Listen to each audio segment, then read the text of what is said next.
Selmi Purnamasari, NIM 2223250065. Baiklah, di sini saya akan menjelaskan isi makalah saya yang berjudul Kajian Neurosains dalam Evaluasi Pembelajaran Anak Usia Dini.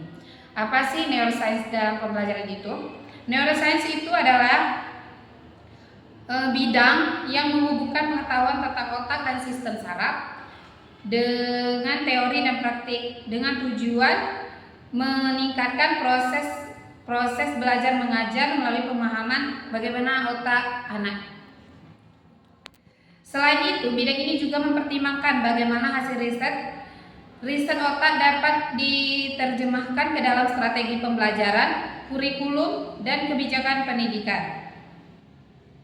Neuroscience pendidikan menekankan bahwa pendidik bukan menjadi ahli saraf, tetapi memahami kerangka ilmiah agar bisa merancang lingkungan belajar, aktivitas, dan strategi yang lebih sesuai dengan otak anak dalam belajar. Neuroscience atau sering disebut educational neuroscience atau neuroscience merupakan bidang ilmu interdisipliner yang berupa menghubungkan antara ilmu tentang otak, psikologi kognitif, dan praktik pendidikan. Tujuan utamanya adalah untuk memahami bagaimana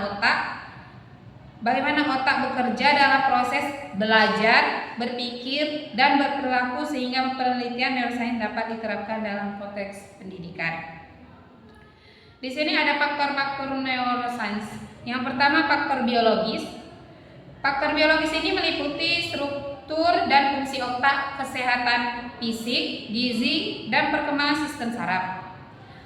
Yang kedua ada faktor kognitif. Faktor kognitif ini berkaitan dengan kemampuan berpikir, memori, persepsi, dan atensi. Yang ketiga ada faktor emosional. Faktor emosional ini memainkan peran penting dalam pembelajaran, dapat meningkatkan pelepasan dopamin dan memperkuat proses pembelajaran.